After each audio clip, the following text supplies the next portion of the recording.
It is especially difficult for Ukrainians to withstand the aggression of the Russians because for centuries Ukrainians have been victims of constant violence of them. Is it difficult for a victim of violence to resist someone who has repeatedly tormented them, broken their will to resist, and now has returned to do his terrible actions? Of course, it is difficult. In the article Overcoming the Trauma of Totalitarianism, Ukrainian thinker Myroslav Marinovich recalls how in 2003 he talked to a man in a village in the south of Ukraine. This man told him, "It is not right to quarrel with Russia. You have to obey it, because otherwise there will be a calamity." Myroslav Marinovich writes, "Communist totalitarianism and Russian imperial chauvinism left a huge post-totalitarian trauma in the souls of Ukrainians." Let me provide a brief overview of how Russia has historically treated Ukraine.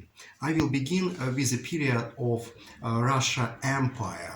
In 1764, Russia abolished the Ukrainian Hetmanate, and in 1775, Russian troops destroyed the Zaporizhzhia siege. Throughout the years, restrictions on the use of Ukrainian language were imposed, including those in 1720, 1863 and 1876. After the fall of the Russian Empire, Ukraine declared its independence, but the Russians conquered it again. During Soviet times, Russian Bolsheviks occupied Ukraine in 1920, and in 1932 and 1933 a devastating famine known as Holodomor ravaged Ukrainian lands due to Moscow's policy. Between 1930 and 1953, many Ukrainians were killed in Stalinist repressions. Regarding contemporary Russia's policy towards Ukraine, we witness a constant escalation of violence. In 2014, Russia occupied Ukrainian Crimea. Since 2015, Russia has organized military operations in eastern Ukraine. And in 2022, Russia launched a full-scale invasion across the entire territory of Ukraine. Thus, violence is a recurring theme in Russia's treatment of Ukrainians throughout history. Russia is a state that has been perpetrating violence against Ukrainians for a long time and forcing Ukrainians to say that they like what Russia is doing to them. In Russian history textbooks, it is constantly emphasized that Ukrainians themselves allegedly asked for the Russians to come to them to restore order and include them in the Russian state. Lie and violence. Violence and lies. These are two main components of Russia's policy towards Ukraine. A few people in the West understand that such an experience was really traumatic to Ukrainians.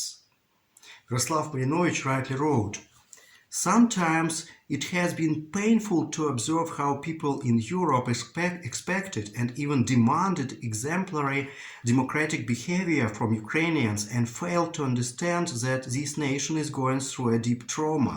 On the other hand, when a person in Western Europe experiences terrible violence, everyone understands that the person needs psychological help to overcome post-traumatic syndrome. However, there is no such understanding regarding the entire nation of Ukraine." On 24th February 2022, the violator came again. Russians expected to get what they were used to getting from their victim, but it didn't work out. The former victim fought back. Is it difficult for Ukrainians to fight against Russians? Yes, it is difficult. Yet Ukrainians are fighting not only for themselves now, but also for all those generations of Ukrainians who suffered from this rude and insolent neighbor in Soviet, imperial and tsarist times. Ukrainians know that Russian Goliath must be defeated. Otherwise, he will do his dark work again and again. It is probably impossible to completely heal the trauma that Russians have inflicted on Ukrainians for centuries. The point is not only that Ukrainians will feel danger from being Russia's neighbor, but also because the experience of being a victim of such violence as has been meted on them by Russia is impossible to forget. However, if the violator is finally punished, it will bring some relief to his victim because it will be an act of justice. One of the important tasks for Ukrainians is not only to survive but also to learn to live after the terrible ordeals experienced during this war. It is necessary to understand what happened to them in order to transfer this painful experience from the sphere of what was felt to the sphere of what was realized. I want to quote the words of Ukrainian thinker Igor Kozlovsky, who spent a long time in captivity during this war. He says, "Our society is greatly traumatized, both individually at the level of those who are currently at the front and those who have undergone rape, destruction of property, forced flight, loss of loved ones, and captivity, and collectively. This trauma is deep, and teaching people to deal with it, both collectively and individually, is a challenge. This is a task for the state and civil society. I keep saying that the only way to get out of a condition where you are stuck in trauma and cannot get out and which can therefore destroy you as a person, as a society, is to work and make an experience out of trauma.